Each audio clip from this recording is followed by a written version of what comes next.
Ia whatala whātu le paia mana mamalu o tātou tunu. Whaafonga mai mo mai fo I nei tū lao aso. Ia whatala wha ma whamalo atu le tauatai. Ia whaafitai le lofo le atua ua taitaina mai I le tātou tunu I le lange le mama le soifua le lei I le nei aso. Ia o le tātou polkalame whaawau. O lea ua tonu nei lea o vaiaso o whapena o na whaia le nei tautalanga ma le whaasalalaunga I le mai a mai o le whanatanga le tātou kākuneta. Ia e tāua fo'i ia le oto inatu o nisi o whaiunga. Ia manisi fo'i o tāpenanga mga I o inga le tātou whainga malo mo le silafia le tātou tunu. O le vaiaso le lai le whaiunga o le vaiaso sa whaiaise sa uninga amatalia ai ia le toe whaleleia o le tātou wafu I tātou tai mai o se bloketi o loo lango mai fo'i ia tātou paanga mai fafo ai mai se whalitupe o Asia mai o le whaaleleia o tūlanga ese mo le tātou wafu I le talingalu e pui ai ia le ngalu mai le tino o le wafu o le whaaleleia o le nofoanga o le wafu o le whapea fo'i o whale I lunga o le wafu ia manisi fo'i o ngai o inga e patino I le ngaluenga a le ofisa o le tiute I le whaatauina mai lea o se masini whaata e whaingofie o na mawai o loa o lo whapea o na awina mai I le tunu. Ia mai whaasau ai le ngā ruenga tere o le tautala o mai whafo o loa e whai eil fua o le ngā ruenga a le tātou tiute. Whaalau tene nā tu fo'i ia le whanua e whapena o na te wai a tātou containers. Ia atonu o isi ata ia e whaailoa mai ai. Le whaatupula ia o loa o loo mo'omia le tātou tunuku. Ia ma whapena o na tāpena I ei le tātou wafu I matautu. O le si tu tāua fo'i o ngā ruenga le tātou malo o ana ngā ruenga te tele. Mai o lewa I ei le wafu e pe o whamatala I nātu. Ia a lo whapea fui o na whaauau ia le tātou ngā ruenga tele I le awala lea ngā isisifo I le malai waalele. Ma o lea sa whaauau atu lava ia le tātou awala lea mai seina I malua. Ia ma lea ua whaauau atu anga I whale asiu ma whasitoko. Ia o le tātou awala lea pito siri lava o na mamafa le whewa inga o tāwale le ngata o le malai waalele a whapea fo'i a le wafu. Ia mai pito to tele fo'i le no fo'i o le mainga lea o le tunuu. E tangata anu Samoa mai tau tele ai la le tātou awala lea I le whiawhioa o le tunuu. Ia ai whapea fo'i ia le whatinonga o nisi o ngā luenga. Ia ma a tātou whainga whapisinisi e lango ai I le lei o le tātou awala. O se tasi o ngā luenga o lo whaawau o le talibai lea I Vaisingani. A tonu fo'i o manatua e le tātou atunuu, le lolo vaia. O le talawhātai I Apia, ia o le tātou vai Vaisingano o lesi ala vai lea a te tele ti munga ia ona whapea lea ona pale tonu le tātou talawhātai E Apia. Ia ma lea ua whaasolosolo atu ai lava le ngā luenga o le taliwai e anga I atu I Uta. Ia mai o tāpenanga uma nei o le tali atu lea I suinga o le tau. Ia mai o se ngā luenga masalo o le a whaauau pea mo le nei tausanga po le tausanga foi o I luma e turi loa ai le whaamoe e whaataunu le ato atuanga o le tātou ngā luenga tele lea. O nei sa whapena o na whaamaoni ai le kabineta nisi o whaiunga mo whiriwhiringa o tuwhinga o nisi o ofisa sili o pūlenga ia manisi fo i o tuwhinga tā ua o le tātou malo. E pei o na silafia o le tātou komisi e pūlea i le au whainga ruenga le malo. Sa whaamawai i le amatanga o le masina nei ia le sunga ia i ono mose sua o le sa avea ma teifono o le tātou komisi. Ua whaiwina nei e le kabineta le se e atu o le awhionga ia lauano wau sa epa o se tasi o komisi na te tau aveina ia le tofi teifono mo le toenga o lana konkalate whainga luenga e whaiwina i le masina o Apia i le tausanga fau. O se tofina tā ua tele le nei, mai e tā ua fwoi le se e atu o la wano e tau ave i le teifono. Mawhai o na so ai mwha wau ia le ngā luenga a le tātou komisi e pūlele au whainga luenga ale malo. O le tātou whalapotonga o whatunga o Samoa, o lātou whaatinoa i le au nanga o le whaamamaina o le toto, o le tātou dialysis unit, o Fiame Naomi o la talata atu pe luasifuru tausanga talo o whawai, mai o whapea foi o na toe whaauawina, whaamaonia e le kabineta. Ia Mulipola Lose Hazelman e toe tūlai mai e whaururu ia i lea whaalapotonga tā ua le tātou malo i au nanga i le soifua malo loina e tawala atu i le au nanga a le whaalapotonga o whatuna o Samoa ia mo le isi tolu tausanga. O iei pea i lunga o mata upu whaare soifua maloloina. Ia, e au ngā lava o na toe moli atu pea le au ma le whamalosi. Ia, ma le whamanatu fo i le tātou atunuu i le tā ua o le whai o tātou tui e pui ai i tātou me le whamai o le COVID-19. Mai o le whamoe o le soifua maloloina.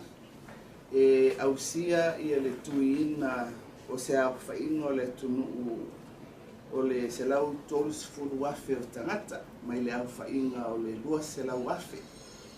O le se lau tolus fulu afe lea, o le fua le na o le vaenga o le tatu o tunuu ua tatau na whao o iai ia le puipuinga iala i le tatu tui o le whangaso nei.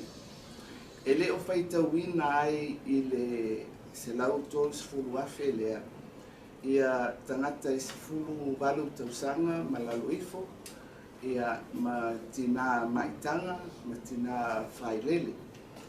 Mai o le iai le whaamoemoe o le tātou soifua maloloina, e iai le tui whaapitoa ai mai se mo le au talawou, ia mai o lo tālia le ea panua mai o le nā tui. Mai bua solo le lei lava le whaangasolonga o le polkalame o le tātou tui puipuia mo le COVID. Mai i le teimi le nei ua tātou o atu i le balus fulu tasi afe o se lau fits fulu lua tangata o mwhai o na whaatino le lātou tui mua. O le onos fulu fitu pasene lea o le se lau tos fulu afe lea tātou te tuliloa e whaamautino ai le puipui o le tunu. O i lātou ua whaia o lātou tui lona lua, ua tātou ausia le tos fulu tolu afe ono se lau onos fulu fitu, e tusa lea ma le luas fulu fitu tesi ma le ono pasene. Ia e peifo i ona tautarangia e le vai aso o mawai. O lea ua whaangasolo fo'i ia le whainga o tātou tui i aina te tasi. O se whainga lea sa tātou whaatino le taimi o le Mikisela, mai na mai ai ia se whaataʻitaʻiga lelei i le mawhai o na whaatino se whaamoemoe e tauala atu lea i le o atu o le tātou auaunaga i āiga taʻitotasi. Ia mai avea foʻi lenei avanoa e whaapena ona avatu pea le feʻau e whaamalosi atu i le tātou atunuu e tātou te whaongaina. Ia lenei avanoa ua saulia mo tātou aua e leise tupe le tātou malo o alu i nei tui. O nei tui ua au mai whaamealofa nisi o tātou pāanga. Ia mai o le anganga lava ina ia saunga le mu i o tātou tangata. Ia tautuana, ia whaongaina lenei avanoa, puipuia oe, ia puipuia mloga inga. A o talanoa ai la i le tūlanga o le whaamai o le COVID. A tonu fo'i o lea ua fofonga fo'i e le mamalu o le tātou tunu. Ua se atu nei New Zealand i tūlanga wha level 4. E whapea o na puipui ai New Zealand mai le whaamai o le COVID. Ona ua maua nisi o le atunuu i le whaamai. Lea tā ua whapea o le community spread. Mai i le taimi nei, ua whaia le fuafuanga le malo New Zealand, e la atu i le level 4, mai o te manatu o se la a malosi lea ua whaia i le whaiunga a New Zealand. Ina ia whaamauti noa ai fo i le puipuia o la tau tangata anu. O lo whapea o le a mata i tūina i le vaiaso muamua, o le a ni tūlanga i tūlai mai. Ma ua avea fo i lea tūlanga ua tūlai mai New Zealand. Ua whaia i se whiriwhiringa ma se whaiunga fo i le tātou kapeneta. Mo le puipuia o tangata Samoa. O le a whapea o na tōloa i a tātou Eleele e malanga mai i New Zealand. O lo whapea nā o na whafo i mai ei nisi o tātou tangata anu. Sa whapea nā o na whasoasoa atu i ai a wanoa e malanga mai ai. Mai o le aso luas fuluono au puso sa fuafua e o mai ai i le Eleele lea. Mai o le vao le lua se lau le tō se lau tangata sa whapea e awanoa mai i le nā wā. Ai pētai o le mea utupu i New Zealand, ma ua manatu ai fo i le kapeneta, ma whautua ina mai ai fo i le tātou komiti o lo whengai, ma le ngā ruenga o le puipuinga o le tātou i lalo o whaalawe whafuasei. E ao lava o na tātou whaia ia se whaiunga ma se tonu ina ia mauti no ai le malu puipuia fo'i o i tātou i leo o mai o le whaamai. E ala lea i le tāu whia o a tātou te malanga inga ma New Zealand mō le nei taimi. E tōlo pō ai i a tātou Eleele e pei fo'i o na whaia i isi taimi. Ia ma le whaamoemoe o le a mawhai o na toe whaauau. Pe atu lai mai e se tūlanga ua mawhai o na fo ia e New Zealand. Ia le toe alia i mai o nisi ua pisia i le whaamai o le COVID. A tonu fo i o le malama le tātou atunuu sa tatala whe malanga inga i le pā o New Zealand, Australia. Ai ina ua tūla i mai fo i le si i lunga o le pisia o tangata Australia. Ia ua whapena i fo i o na tāwhia fo i whe malanga inga. O lea fo i ua maua o se tasi fo i o tātou uso a malo o lea tukuki. Tele a lātou Eleele ua whaile lātou whiangainga ma New Zealand. Whawhaingofia ai o na whemalanga ai le wā New Zealand ma lea tukuki. O lea fo i ua whaile lātou whaiunga. E te tau o na tāwhia Eleele ma whemalanga inga mō le nei taimi. O te loa e whaingatā fo i lātou o lewa o na tāpena ia ma whaatalitali a wanoa e toi fo i mai e le tunu. whai fo'i nā au ainga o lo tāpua i atu. Ia ai o te manatu, te tau o na tātou i oe whaatasi, o le puipuia lava pitosili mo i tātou, ia o le tau fia leo whe malanga i nga mapuipui ai o tātou tua oi, i o le whainga lava lea pito saunga le mu, o le lava na amata mai ai e fuafuanga le tātou malo, talu o na tūlai mai, ia le whaamai lea o le COVID-19. Ia, ona whai o tuai lea o se whaalinga i le tūlanga foi lea wa amata lava ona whai talanoanga i le bao i tātou malo, ma le malo New Zealand. I le mawhai ona tatala o awanoa tātou te malanga iai. Ai maise le malanga atu tangata Samoa i New Zealand. Wa amatala nei whaataltana noanga, ma o lo o ave le whaamuamua mo ngase, o lo fia ave atu i New Zealand, mai o le foi na whaasilisila atu le vai aso watua nai. Ua toe tatala le tātou Port-Kalame o le ave a tātou ngase i New Zealand. I lalo le whasosoani a le tātou malo, i whapefo i na whasosoani a le malo i New Zealand. O lesi vasenga o tangata e malanga atu i New Zealand, o le vaenga lea o le RSE, po o e ngā lulue whawai taimi. Mai o le aia inga lea e talanoina, o le malanga atu o e ngase, ma le malanga atu o e ngā lulue whawai taimi, e au noa ma le whanufo e sea i le taunu watu i New Zealand.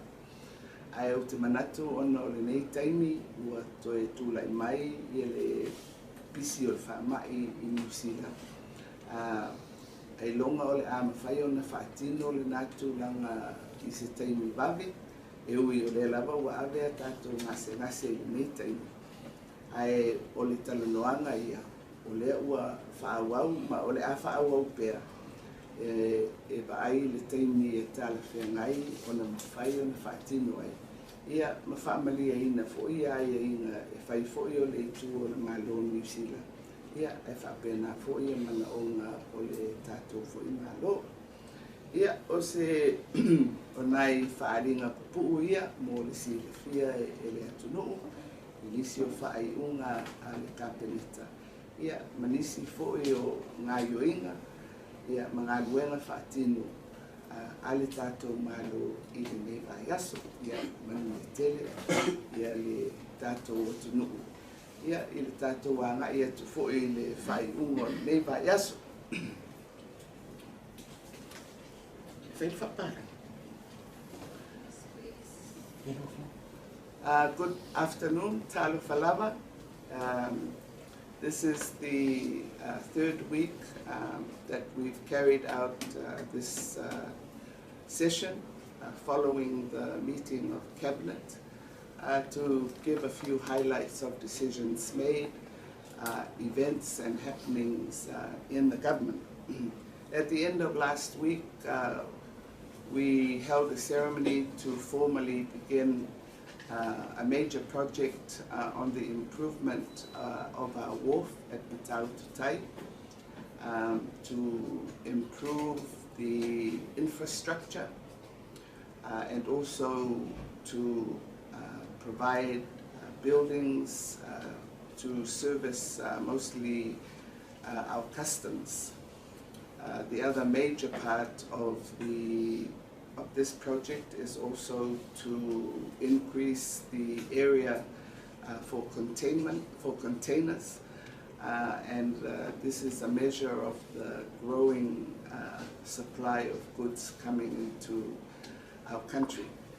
This is a major project with different elements, and we hope that it will be completed in all its phases by 2024. One of the major works that has been undertaken and will continue is our West Coast Road going towards the airport. This is a major transport area.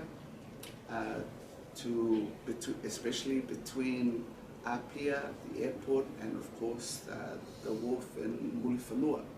This is also the most heavily populated part of our country, so the roading infrastructure is very important. This has been a project that has been ongoing for a number of years now, with the target of reaching the Faleolo airport, and of course further to our wharf.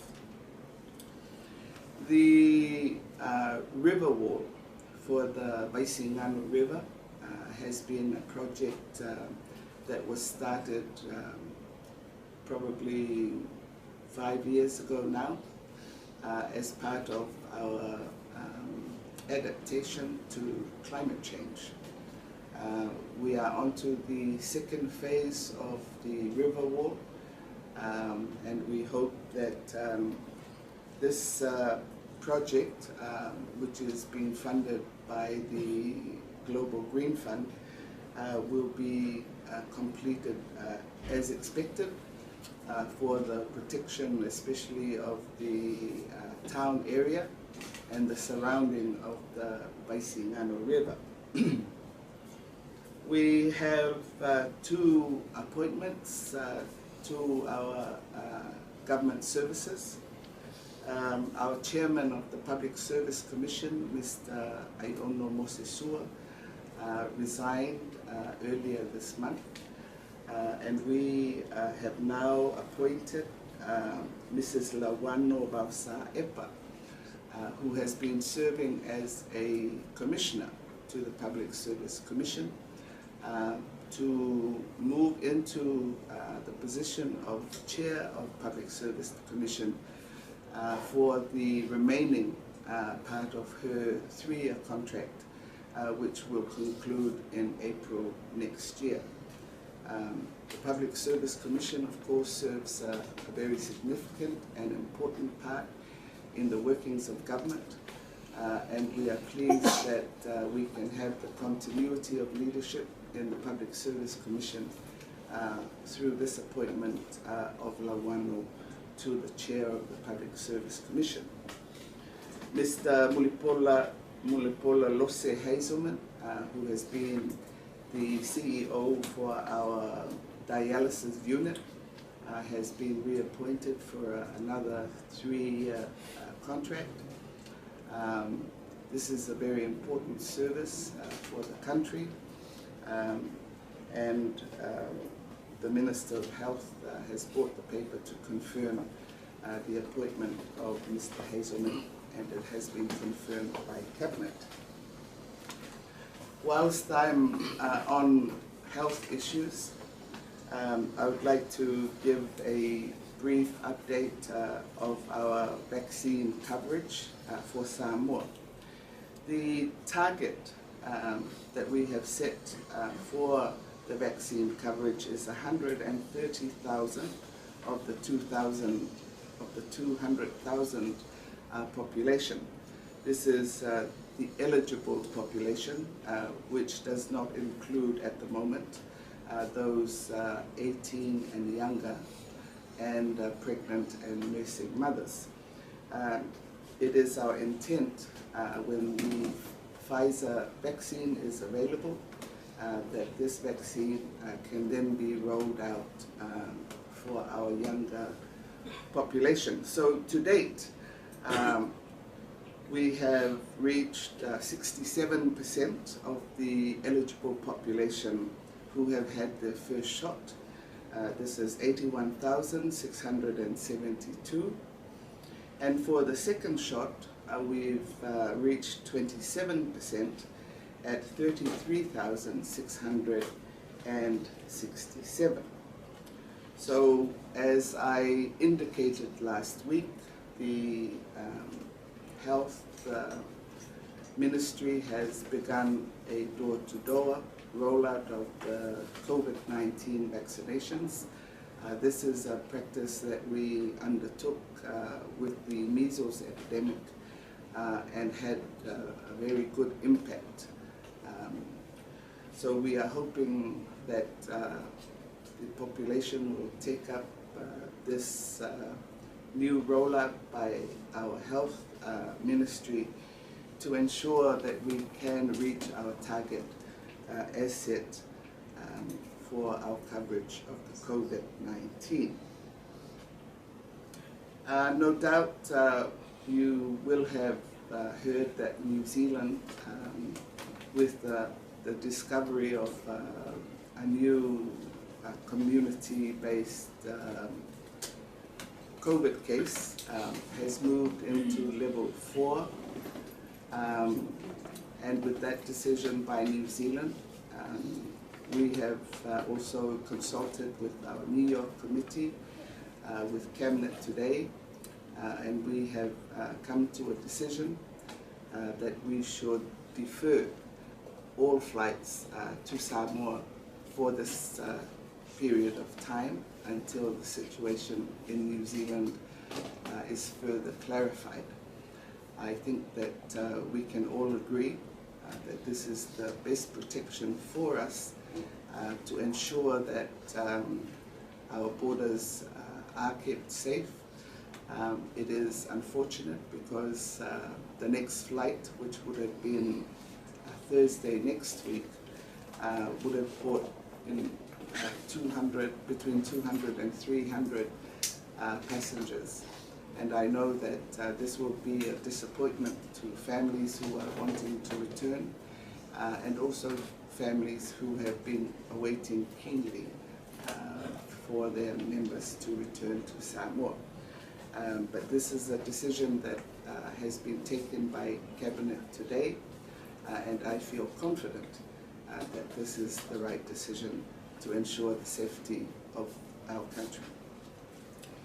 So I think lastly, I think I had spoken 2 weeks ago when I first started this program that Samoa and New Zealand were beginning to hold discussions on a possible travel bubble, and especially of travel from Samoa to New Zealand, and quarantine travel at that.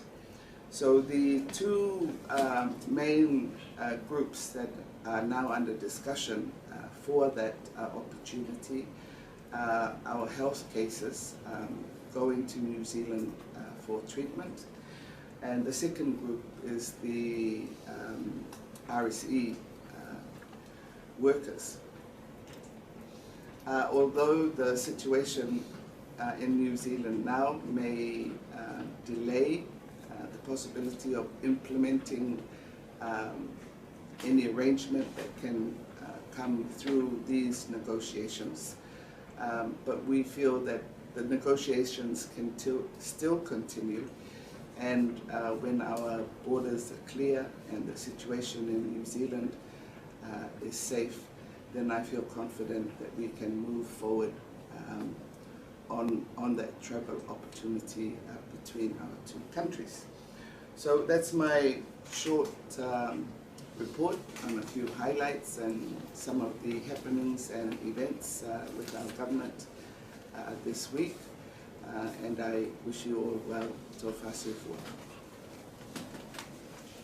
Any questions in your seat?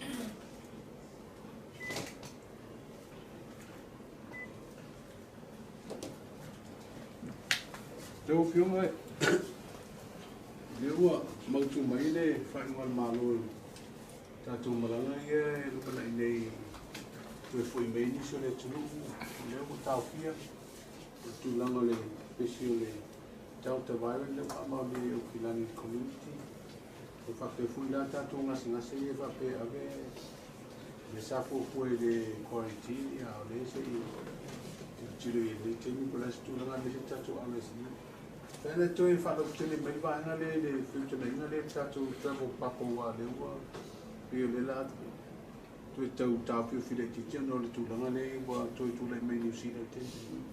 O le mea ai, em whai ana whaau au le whainga whātalitali noanga wai te le ai e tūlanga e whoi le tau na whamali e ina. Ai mai se ala New Zealand, e whoi na e tātou ai e inga e tau whoi ana whamali e ina, ai mai se pēpapea i tūlanga foi leo le malanga mai ni usila i Samoa. E le abea le mea le ua tupu nei i ni usila le toe maua o nisi le whaama.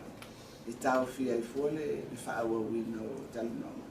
Ai masalo e ono foi lea tolo pōso na whaatinonga. Pe a whapea e whauniumi pe ai to ai lol na me pe amautino mai wai o le fa pe mai New Zealand pe se mata tu mo se vai aso o nei loi fu ile la to po ai ia la sana te tau na ta pe na e la to ai o te loa ile la ile level 4 o na le malo si o le fu ale o vai e New Zealand te tau na va be fai e tau fia mai ai ele te pesi o le whamai. Manu o lego mo foi le amano le vai aso fero i le ufio al mai te pali. Nei ta pui e pe ava pe fina ngalo. Te o batu ese fisi. O le tulanga le fina ngalo foi te tai malai tu fa fai e kutuia ia to tanga tai le. Ta penanga lau to foi nga malo fo le tala tu tupe. E ona mapuna mai nei vai aso foi se fina ngalo e va pe. Le ko tapa e lau tau whainga malo, e mei se vai ngā le tangalo ngā tuke se sosoani me New Zealand. Le whau o mata watu i li poti usau, na orti maita i Minsta le tupe. E peo le tūlanga whainga tai nana sila sila. Ona o le alo o le sa vema pālimia. O le whaunu le ni tanga whanga. I lona la tūlanga wha Minsta. Baba ia tuia. E tūlanga hoi o conflict of interest. I mata upu e fia sa ili e fia whaofi taro le tupe e mai sia ta pena ngauma. O leo mo le amano i lau fioma. Se o mai so fina ngalo o le atonu le tau tonga o lo i eita pena ngalo tatu tala utumu mo le tupe mo le tui natu mo le palme. O te fia tali atu mo e mata upu leo le sa ili so soani malo New Zealand. Mai o te manatu se mea i le mata upu lona rua le te fisili mai ai. O ile le conflict of interest. O le mea mua, o auna u amata mea i le whaasotai o le malo New Zealand. I le tūlanga fuilea o le whaonga ina o le tala o le tupe, the budget. Fuilea e whaangaio i ai. Ia whainga whaavai ai mai se pe a whape o i se fesu ia inga. I whainga malo pe o mela le o tuku nei a tātou o le o sui mai e le vaenga whaupu whai a le fast. E se fōi ana whainga whaavai ma ana anava o le fesili la. Awa o mea umai whaatino fōi lea i talo o le tupe. O le fesili la e whaafea ona whaonga le talo o le tupe. E mawhai o na whaangaio i ai suinga ia. Ai mai se pēr whapeo ni suinga po ilea whenga whaawai e o ngauma. Ia, o na mawhauwhau lea. O te loa le mea na tupu i New Zealand. I le taimi lea na pale mai ei le whenga maloa le leipa, le whaawa uli. E tu sai pale mai e le leipa ua iwa tausanga sa iai e le malo le national. Tu sai e tolu paya inga, wai tai tolu tausanga. No o ilola, o le si mele sa whea ngai ma le whainga malo i le pale atu le leipa. O le fesiri lava lea, whawhea o na whaonga le budget.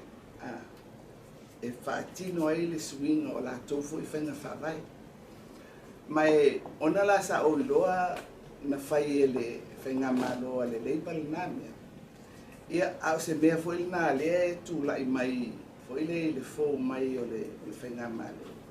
Ia, o le mea pito whaingo fia, o le fisiri il tangata ua na whai al nāmea. Mai e se lo whawhetai i le wawe tali mai, awa le whiunga la wani Minsta o tupe, o Grant Robertson. Lela o matou ma le whiunga e amunipola ma le whiunga le ota sa whaile matou whaatali noanga foi le lunga o whesota inga, foi le o le Zoom. Ia na whafola atu la ia le iai, foi le o le mea lea e maute vai iai.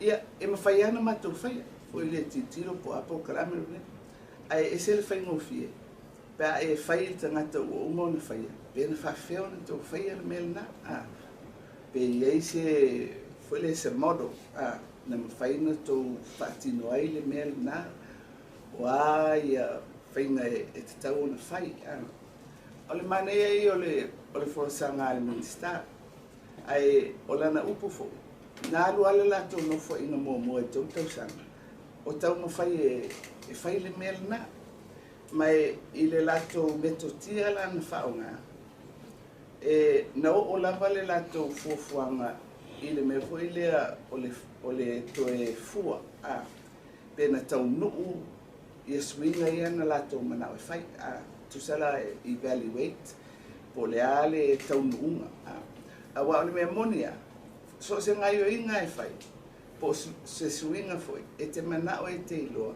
pena nga le swinga le na fai e fatau no ia le aunga ma le fa mo se me ia ole ele ngata la ile bato faso ma le fionga ile minsta mona oto ina mai tu langa fo ile fa vai o tu la fono ai waia au mai foi o foi ina mai ia la to foi tangata ele poto masani o le faino le tuinga mele mai o mea ia a feilo ai o ai feilo ia minsta mtata ss po minsta tupe po minsta wa onga o a mais o minsta vai fafo a feilo ai minsta o le mele o tuinga mele faso ia la to pe fa fena fa ia la to mele pe siliato ele se fainga o fale le ia tili ai se la to una e lo na tau ele o se pele o le mea ia nga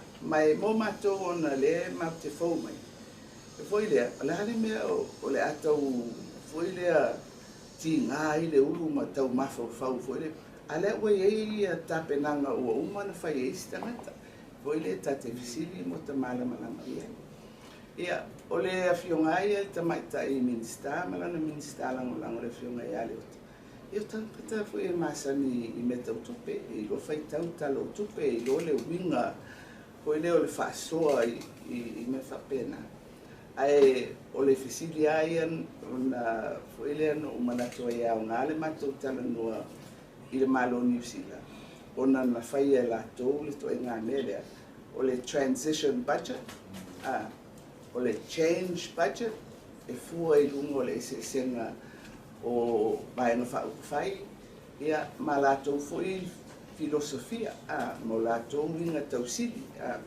ole awai ese ia fausanga o mai no fai o le memo wala na ai o tulanga i o talo tu pe ola solo le ia mai ole sa no mai el tamaita i minsta tu pe salo le vai sole o la failona o mai manitanga wenga e fola mai le capeneta e il talo tupe fi fatatia e sistema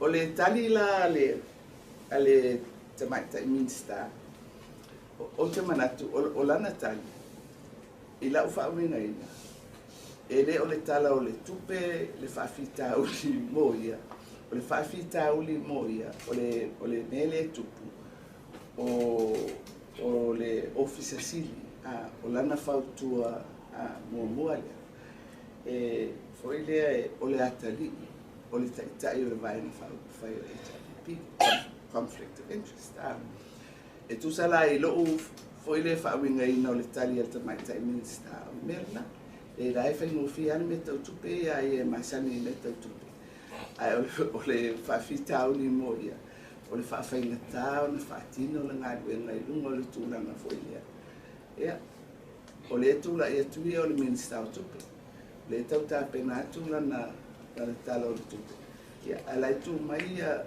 le tamao le na whautua Oi lea e taita ia mai ia lesi i tū o le whainga ngālo. Ia, te le tau whamataratu le nāmea. Ia, wai o te manatu fwoi o la lapa yang, e fwoi le sa o anu tali ale tamanta i minsta. Po le alfa fita o pila whenga i manei. le ala for fa pita ule te mai tai lista. Masalo le asa wale minsta e mai alan for the cabinet. In other words, Honorable Father, the minister does not trust the CEO? Well, perhaps, I mean, you can't take away the fact that he is the son of the leader of the opposition or the leader of the other party. Can you just brief what you see in the budget issue?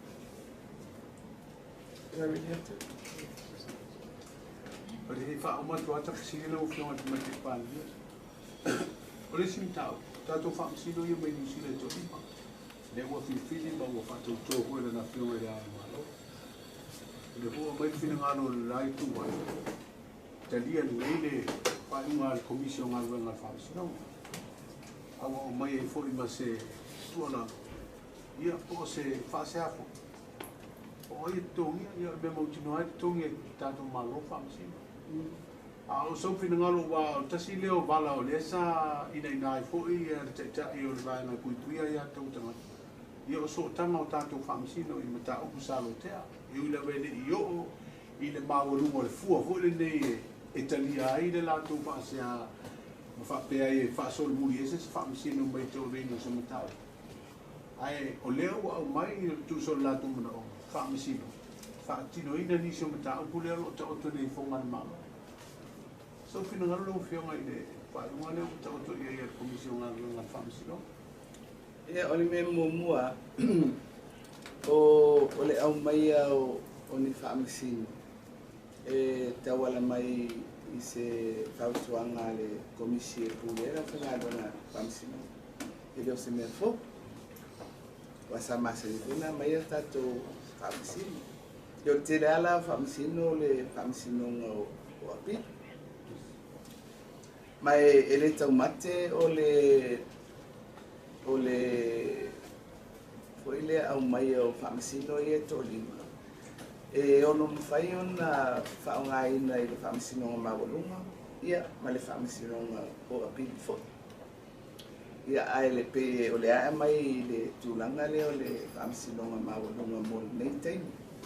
Ia ele na malaina foi o le luma i anisio o mata upuli mo famsinonga i le contempt of court. Mai o contempt ia e mafua mai ona ni fai unga na fai e famsino Samoa leo no foi nei le laulau le famsinonga. Mai ai longa se me amiton le toi o mai lava o famsino na e fai e famsinonga le contempt. I lungo ni fai unga sala tu fai to mai e manatu foi le ir kabineta ia ua le fuafanga le ufatati mai le komisia foi le e pulea ia ngalwe famsino ngai e au mai e famsino nei o le totongi foi o famsino ia o ia totongi o le o mai e fai le ngalwe famsino na Samoa. Ai leo ni famsino foi fape o lo tofia foi le full time. Foi le pe foi o institulanga efto a faunga ina ia li famsino. Ile taimi e tula mai ese mano. After. I just want to say briefly in English the response to the issue on the budget. I think it was raised earlier in the week that there was some statements that we were having problems and we didn't know how to develop a budget. And I understand that the Minister of Finance, the Honourable Munpola, had made a response to the effect that her problem was not so much developing a budget, but that her chief advisor, the CEO for Treasury, is in a very conflicted situation, being the son of the leader of the HRPP party. Now, I just want to clarify the issue on our capacities to develop a budget. and supposedly that we had asked the New Zealand government for assistance to develop our budget. So I just want to make clear that what we raised with the New Zealand government, and specifically the Minister of Finance, Mr. Robertson, was to have a discussion around transition budgets, especially when there is a change of government and a change of administration.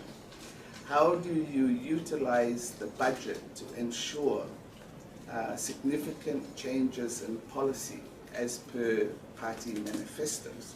So that was the specific question that we put to the Minister of Finance of New Zealand, because we knew that the Labour government, when they came in 2 elections ago, the National Party had been in office for 3 terms, so that's 9 years. So when Labour came in, this was one of their key priorities, was to how do they use the budget to ensure that their policies are put in place. Now, we are a new administration. We've come into government after HRPP has been in government in a straight line since 1988. So it is a very pertinent question. And, you know, of course, we can sort it out and work it through. But when you know that other people have had experience, have developed methodologies and ways of work in how you transition from one administration to another, and changing significantly policy basis and so forth, why not go to the source and ask, you know, what has been their experience, and share, you know, and get the benefit of their experience, and especially the modelling that they might have done. The minister very quickly understood what the issues were. He was very clear on their approach, and he admitted that it took them their first term, you know, to get into a methodology that could ensure that their policies could be implemented through the budget allocations and processes. So we weren't asking for help per se to develop the budget.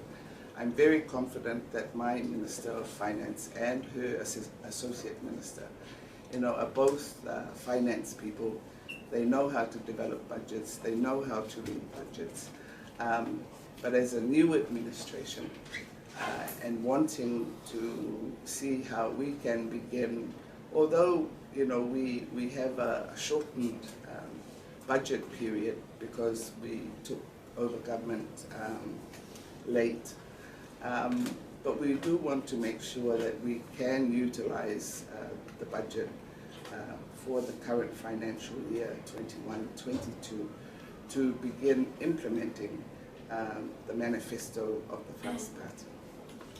Honourable, the leader of the opposition party thinks that they have not been officially informed of what Parliament will be. Well, there is a problem, supposedly, with the opposition party. First of all, none of them have been sworn in. So I'm not quite sure what their status is. And when we're ready to have Parliament, we will make the announcements. But then the announcements usually go out to recognise members of Parliament, and as of now, all those MPs with the HRPP, they have no status. It appears to, it seems like the leader of the opposition party, the former Prime Minister, is making claims saying that he refuses to be sworn in by the Speaker of the House. He wants to be sworn in by the head of states. Can you, what's going to happen Well, first of all, the swearing in of the 24th of May has been validated by the decision of the courts. So the convening of Parliament, has happened, and the swearing in process that took place has been validated as well. So the normal practice is, it is the Speaker who is sworn in by the head of state. Then it is the Speaker who swears in members of Parliament. So as of now, it is the prerogative of the Speaker to swear in members of Parliament. So, if members of Parliament who have not been sworn in wish to be sworn in, they should really go see the Speaker.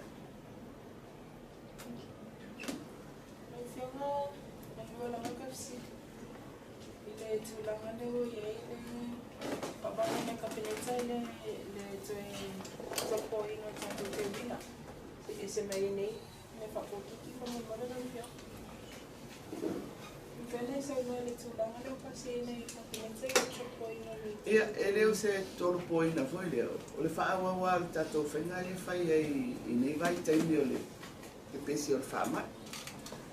E whaelonga ia tatou waso whaapea i runga o whaalinga foi lea ma whaasalaunga.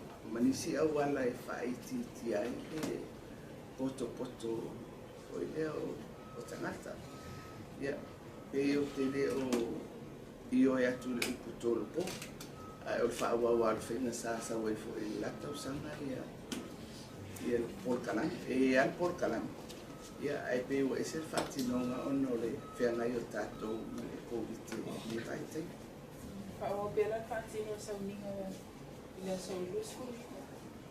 Ia al porkalam ale vaenga o ele o le tourism authority pe ona masani ai.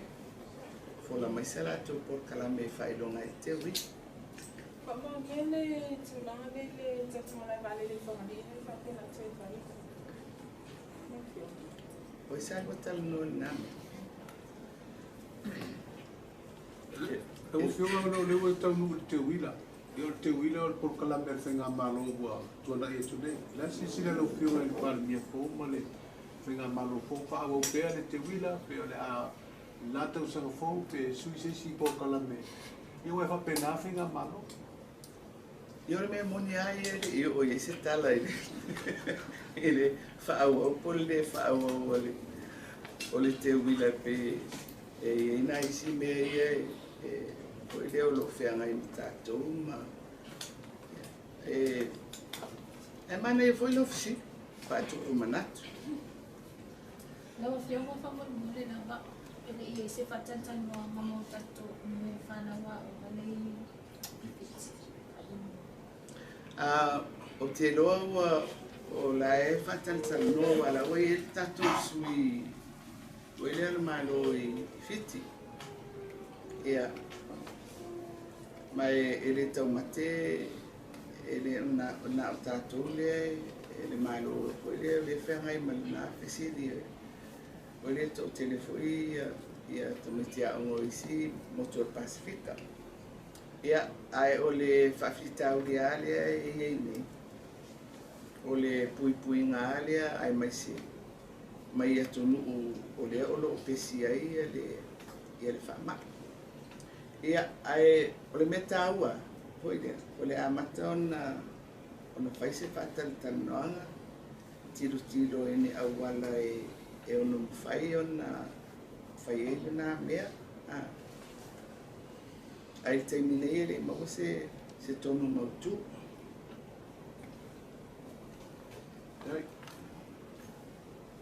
Kasi ana whamorumore. Whairanga ne sau noa mai whasana moa le tau pule na sine tuai i le maenga whaupai le le tua mai whamorumore le whionga le sine le whapea i nga to te le na oi whatau tōna tō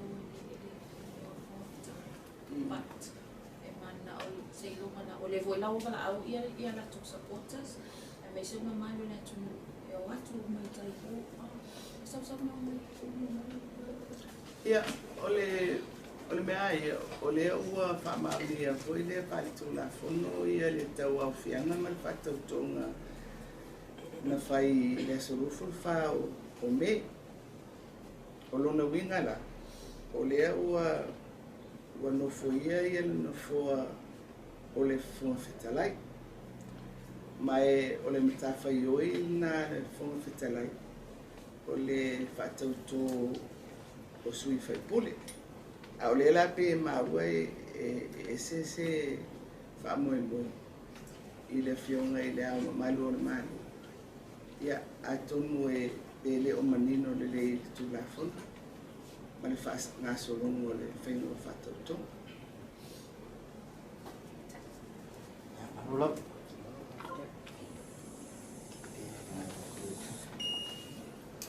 Ia,